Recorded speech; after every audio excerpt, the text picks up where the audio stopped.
लोगोफोर पलिटिक्सनि बोथोर राजखान्थिनि बोथोर नाथाय बे राजखान्थिनि बोथोरनि समावबो इलेक्शननि सम फैगासिनो थादों बे समावबो मोनसे जोबोर इन्टारेस्टिं जाथायखौ जों नुनो मोन्दों दिनै मा 31 मार्च 2024 मायथाइ दिनै उपेन्द्रनाथ ब्रह्म बड'फा उपेन्द्रनाथ ब्रह्म बिथांनि जोनोम सान बर'नि बिफा बिथांनि जोनोम सान आरो बिथांनि बे जोनोम सानखौ दुलाराय आसाम नाङैनो गासै आसामावनो फरायसा सान हिसाबै फालिनाय जायो आरो दिनै बेखौ फालिबाय गुबुन गुबुन जायगायाव फरायसालिफोराव दिनैथ' रबिबार बे रबिबारावबो बेखौ फालिनाय जाहैबाय अखा बोथोर रबिबार थेवब्लाबो बेयो गाजा गोमजायै गोबां जायगायाव फालिनाय नुथायखौ जों नुनो मोनबाय आरो बेवहाय मोनसे इन्टारेस्टिं फेक्ट्सखौ नुनो मोन्दों मोनसे स्टेजआवनो नोंथांमोना खाम्फा बरगयारि आरो गुबुन गुबुन पार्टीनि दैदेनगिरिफोरखौ ज' जिरायनाय एबसुनि मानसिफोरखौ ज' जिरायनाय नोंथांमोना थारैनो नुनो मोन्दों बे सबसे इन्टारेस्टिं जाथायनि मादाव मोनसे बे राजखान्थिनि समाव अपोजिशनफोरा गाव गावबो मा खालामो गुबुन पार्टीनि हेंथायै गोबां बाथ्रा बुङो सोरबा दैदेनगिरिनि हेंथायै गोबां बाथ्रा बुङो जे आमुक पार्टीया जेनगोन आमुक पार्टीया जेबो फेक्टर नङा बायदिसिना बुङो नाथाय बे समावबो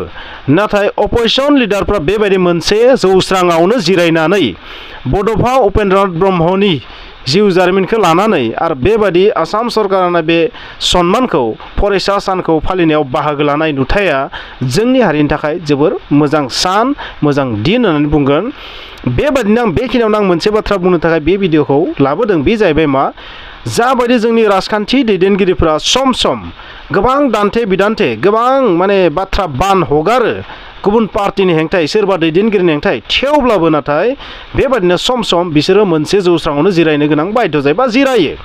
सार्थआव हारिनि सार्थआव थिग बेबादिनो जोंनि सुबुंफोराबो गाव गाव सोरखौबा पसन्द जायोबाबो नाथाय बबेबा हारिनि अलखद फैयोबा खैफोद सम फैयोबा माब्लाबाबो फावसायनाङा माब्लाबाबो नेवसिनाङा माब्लाबाबो बियो बिखौ बुंनानै एरायखेनाङा जोंनि थाखाय अरायबो बबेबा पार्टीया 100% इम्पर्टेन्ट बिथिं नङा जोंनि थाखाय खौसेथिया सबसे इम्पर्टेन्ट बिथिं बड'फा उपेन्द्रनाथ ब्रह्मनि बिथिङावथ' जों माब्लाबाबो बियो बिखौ बेबायदि नायलायनो हायि बिथिङा थानो नाङा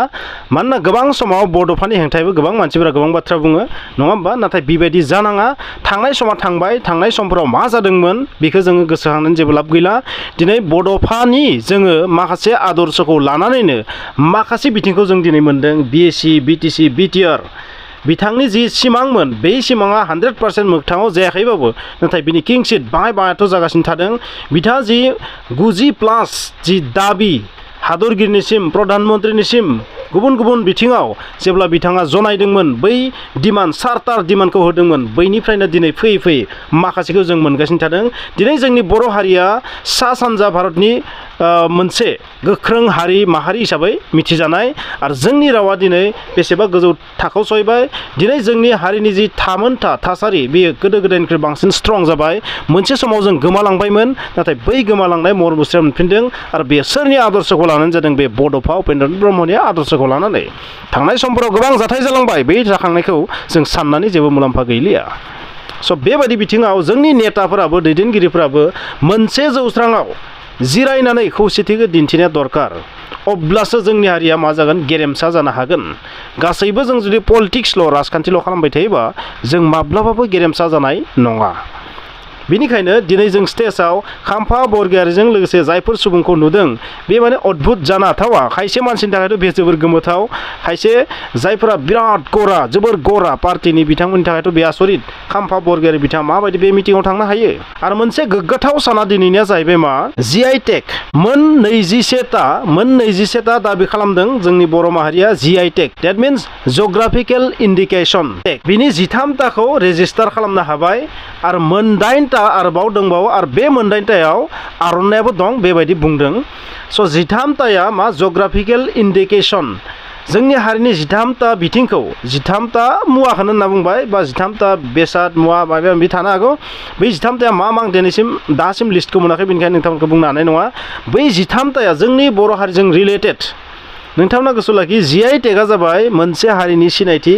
बै हारिया बबे जायगायाव थांनानै थायो बबे जायगायाव थायो बे हारिनि कालसारा मा बै हारिनि सिनायथिया मा बै हारिनि रावा मा बै हारिनि गाननाय जोमनाया मा जानाय लोंनाया मा बैफोरखौ फोरमायो बै हारिनि आजै आजौआ मा सिनायथिया मा बबेयाव जोनोम जानाय बोरै फैनाय बे गासैबो रिलेसन थायो बेवहाय आरो बै हारिनि कालसारा मा बै जिआइ टेग जाय जोंनि मोन 13 बिथिंखौ जिआइ टेग हिसाबै रेजिस्टार बा गनायबाय जाय इन्स्टिटिउसना गनाय बेखौ बेयो गनायबाय बेयो जोंनि हारिनि थाखाय मोनसे सिनायथिखौ फोरमायो दासिम जोंनि इन्डियायाव 500+ जिआइ टेग दङ जोंनि इन्डियानि गुबुन गुबुन हारि माहारि जायगाखौ लानानै जोंनि बर'फोरनिबो बे 13था बेवहाय गनाय जाबाय आरोबाव 8थायाबो फिउचाराव गनाय जागोन बेबायदि जोङो खोनानो मोन्दों बे जोंनि थाखाय जोबोद इम्पर्टेन्ट स' जिआइ टेगआ मा होनबा जि माने जग्राफिकेल आइ माने इन्डिकेसन जग्राफि माने मा नोंथांमोना बुजिनो आद्रा गैया इन्डिकेसन माने मा बेखौबो नोंथांमोना मिथिगौ स' जोंनि बर' माहारिनि थाखाय बेयो मोनसे गोग्गाथाव सान मानोना बेबो जोंनि थाखाय मोनसे इम्पर्टेन्ट सिनायथिनि मादाव मोनसे जों ओरैनो बुंबाय थाबा मा जागोन जों आमुक जायो नाथाय बेखौ सोर जामारो बे थारैनो सोरनि आदारमार हमनानै ला जोंनि सिफुं बा जोंनि खाम बे खामा थारैनो बर'नि दामग्रा मारना बा मोनसे मुवा लाबाय जों हमना ला जोंनि बर'नि मानसिफोरा गाननाय गामसा बे गामसाया मा बर'फोरनि मारना जुदि बेखौ जग्राफिकेल इन्डिकेसन हिसाबै होयोबा बे रोखा जायोदि बेयो आमुक जायगानि गाननाय आमुक मानसिफोरा गाननाय बेबो मोनसेथ' प्रुफ जायोना स' बे इम्पर्टेन्ट बिथिं स' गोबां बिथिङाव जों दाबो फावसायनानै दङ आरो दिनै बेनि मोनसे स्टेप आवगायबाय बेयो गोग्गाथाव सान जोंनि थाखाय आरो दिनै फरायसा सान बेबो जोंनि थाखाय जोबोद गोग्गाथाव सान स' नोंथांमोना मा बुंदों खाम्फा बरगयारि बिथाङा एसे खोनासंनानै लाबानो जाबाय मेन पइन्टखौ नोंथांमोना होनो नाजागोन थेंक इउ गेरेमसा हारि दानायनि जि खोथा बेखौ बड'फा उपेन्द्रनाथ ब्रह्मआनो जोंनो होलांदों हारिनो होलांदों आरो गमामायै बर' हारिया मोनसे गिदिर हारि बेहा गावहानो राव हारिमु संस्कृति गासैबो दंजोबो दा गोबां खारनावहाय गोलाव बोसोर धरिलक more than 1000 years जोङो मोजाङै जोंनि राव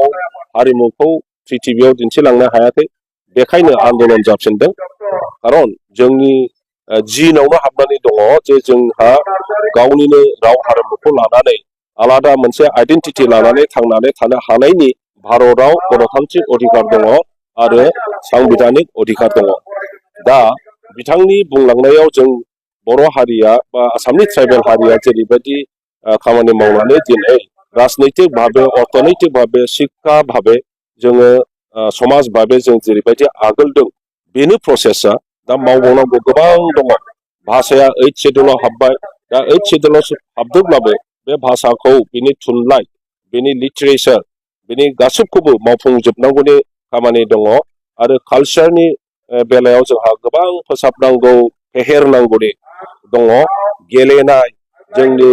टेक्न'लजियाव जोंनि एडमिनिस्ट्रेशनाव गोबांथार मानसि बानायनाय ह्यूमेन रिसोर्स शिक्षा गोनां मानसि गियान गोनां मानसि सास्टेनेबल मानसि बानायनो जोंहा दासिमबो मावबावनांगौ गोबां दंथारो